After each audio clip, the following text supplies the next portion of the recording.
video emerged from Gujarat. Hundreds of teachers offered me just one thing: unemployment is rising. 30% graduates in India cannot find a job.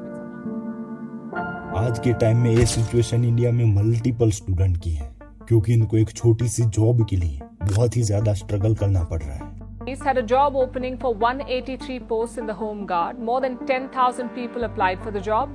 8,500 could sit for the exam. 8,500 people, that's 46 people competing for one position.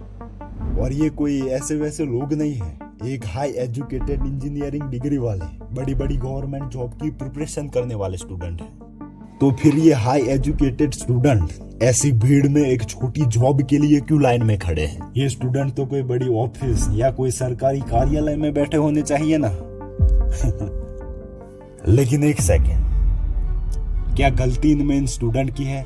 नहीं, गलती इसमें इन student की नहीं है, गलती है तो इस पूरे ट्रैप की, जिसमें आज के लाखों स्टूडेंट का बचपन से ब्रेन वॉश होता आ रहा है कि तेरी तो सरकारी जॉब नहीं लगी, अच्छे मार्क्स नहीं ले पाया, अच्छी डिग्री नहीं ली, तो पूरी लाइफ फेल है।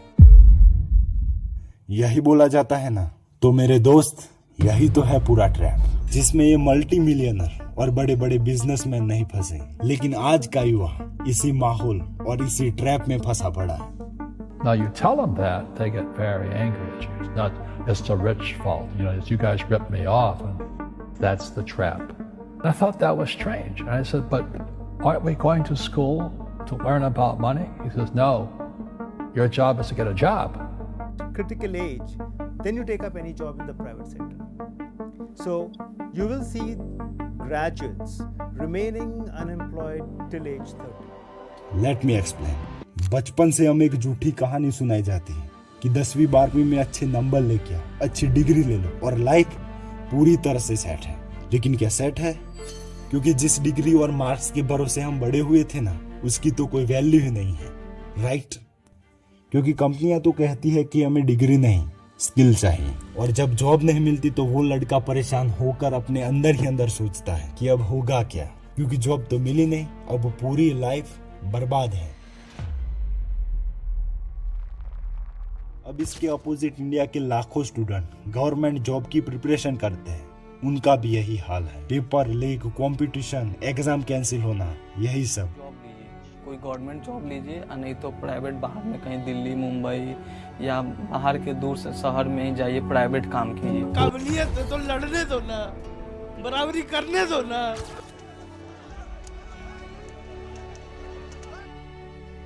ये गवर्नमेंट जॉब की प्रिपरेशन करने वाला स्टूडेंट अपनी जवानी के कीमती साल एक 10x10 के कमरे में बिता देता है। उनकी लाइफ का स्ट्रगल वो खुद ही जाने।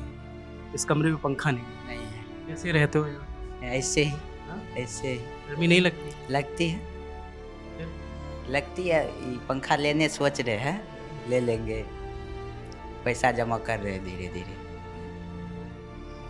मेरे पिताजी खर्चा उतना नहीं दे पाते थे, जो बहुत मुश्किल से मेरी मम्मी जो है वो बहुत कठिनाई से जो है वो 1-1 रुपया दे के पढ़ाए। और वो हर साल इसी उम्मीद में प्रिपरेशन करता है कि किसी ना किसी तरह से एक गवर्नमेंट जॉब लग जाए, लेकिन जब रिजल्ट आता है तो वो स्टूडेंट का मेरिट लिस्ट में नाम नहीं आता। एक साइड पे पिताजी का एजुकेशन लोन, समाज के ताने, और अंदर ही अंदर ये सोच इन स्टूडेंट को मारती है कि अब तो एग्जाम में फेल हुआ, जॉब नहीं लगी, अब पूरी लाइफ बर्बाद है। लेकिन क्या आगे का कोई रास्ता नहीं है? आगे क्या आप कुछ कर नहीं सकते? बिल्कुल कर सकते हैं, पर इस सिस्टम में आप पले बड़े हुए कि आगे का कुछ सोच ना सको। इसी सिस्टम को आप बचपन से आंख बंद करके फॉलो करते आए, और इसी सिस्टम में आपका इस तरह से ब्रेन वॉश हुआ है। बट आई प्रॉमिस, नेक्स्ट के 15 से 20 मिनट में ये जो पूरा सिस्टम है ना, उसकी सच्चाई को आपके हूबहू करवाता हूँ। तो बचपन से ही आपकी ट्रेनिंग स्टार्ट हो जाती है।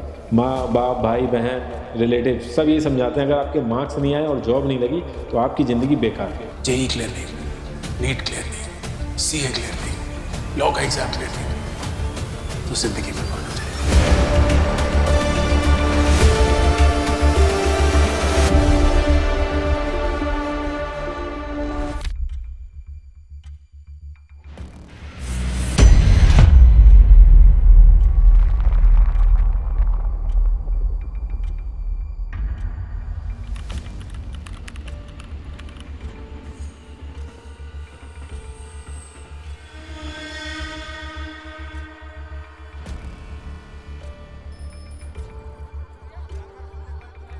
इन गलियों में आकर देखिए, यहाँ हवा में ऑक्सीजन से ज्यादा कंपटीशन है।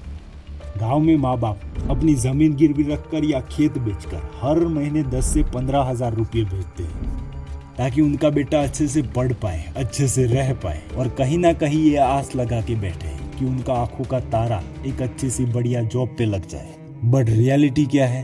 यदि जॉब नहीं करेंगे तो हम सुसाइड कर लेंगे। 10 साल से हम लोग यही राजधानी में रह के ही तैयारी कर रहे हैं, लेकिन अभी तक कोई ऐसा हम लोग मुकाम हासिल नहीं कर पाए जॉब के क्षेत्र में। अब अभी ऐसा हम लोग का दुख दर्द है कि बयान नहीं कर सकते हैं। घर में एक अलग ही उधर चल रहा है, इधर हम लोग का अलग ही चल रहा है। समझ ही नहीं आ रहा हम लोग जाए तो जाए कहाँ। रियलिटी ये है कि आज उनकी आंखों का तारा या तो दर दर रेज्यूम लेके भटक रहा है या तो कहीं सड़कों पर लाठियां खा रहा है।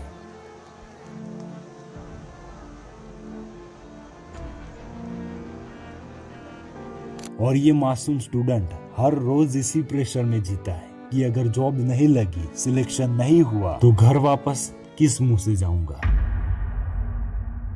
और इसी डर और इसी उम्मीद का फायदा उठाती है हमारी कोचिंग इंडस्ट्री। आज के टाइम में जो जितने भी कोचिंग इंस्टीट्यूट है ना, वो एजुकेशन नहीं, करोड़ों स्टूडेंट के सपने बेच रहे हैं। Selling dreams, dream selling industry, जो काम शिक्षा व्यवस्था का था कि वो आपको क्रिटिकल थिंकिंग देती, इन पर सवालिया निशान लगाना सिखाती, उसकी जगह पर हम लोगों को सपने दिखाने और फिर उन सपनों को बेचने पर फोकस कर। उन्हें पता है कि 99% बच्चों का सिलेक्शन नहीं होगा, लेकिन उन्हीं 99% बच्चों की फीस से ही उनका बिजनेस मॉडल चलेगा। आपको ये डेटा जानकर थोड़ी हैरानी होगी कि इंडिया की कोचिंग इंडस्ट्री, जो कि 58,000 करोड़ की मार्केट इंडस्ट्री है, जब 3-4 साल मेहनत के बाद लगातार फेलियर मिलता है तो वो स्टूडेंट एक ट्रैप में फंस जाता है।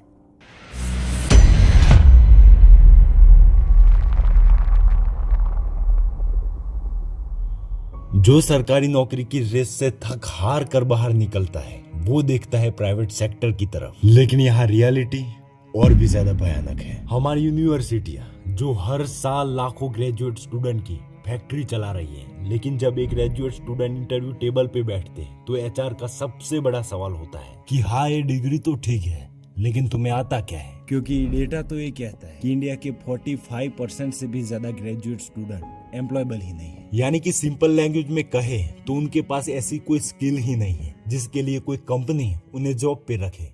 क्या गलती इनमें स्टूडेंट की है? नहीं, गलती है तो इस पूरे एजुकेशन सिस्टम की, जो कि आज हमारे इंडिया में यही पूरे एजुकेशन सिस्टम में 20 साल पुराना सिलेबस भरा पड़ा है, जबकि मार्केट एडवांस एआई और डेटा साइंस पे चल रहा है। आज वर्ल्ड की टॉप कंट्री जैसे कि चाइना, यूएसए और जापान जैसी कंट्री के स्टूडेंट डेटा साइंस जैसी टेक्निकल स्किल पर ट्रेन हो रहे हैं, और वहाँ हमारे पड़ोसी देश चाइना में एआई प्लस रोबोटिक्स ड्रोन्स जैसे सिस्टम की 184 स्कूल पायलट चला रहे हैं।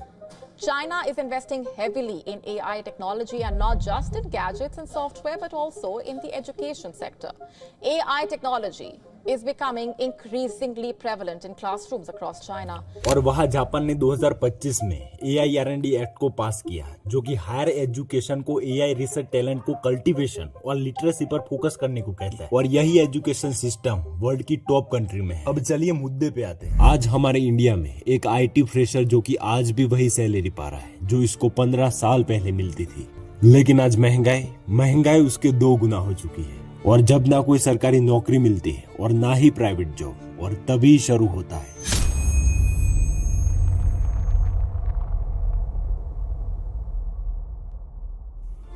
आज के टाइम जोमेटो, स्विगी, उबर इन जैसे कई प्लेटफॉर्म ने लाखों बेरोजगार यूथ को डिलीवरी पार्टनर बनाया, जो कि आज एक बीटेक पास आउट आज सड़कों पर ट्रैफिक के बीच सिर्फ अपने डेली के खर्चे निकालने के लिए मजबूर है। मेरा नाम निखिल है, मैं ज़ेप्टो में काम करता हूँ। मैं 12th पास हूँ और बेसिकली ग्रेजुएट हूँ। मैं बीटेक की पढ़ाई कर रहा हूँ। इस काम में सर आने के लिए वर्क ये था क्योंकि बेसिकली पार्ट टाइम कंपनी तो वर्क देती नहीं है, अच्छा तो नहीं लगता, बट मजबूरी में करना पड़ता है। तो जो कि एक जॉबलेस स्टूडेंट जब तक जॉब पे ना लग जाए तब तक घर वालों के ताने, सोसाइटी का प्रेशर और दोस्तों को आगे बढ़ते देखने का डिप्रेशन फेस करता है। और आज ये यूथ एक ऐसी सिचुएशन में फंसा है जहाँ से आगे का कोई रास्ता दिख नहीं रहा। पर क्या सच में कोई रास्ता नहीं है, या रास्ता दिखा नहीं जा रहा?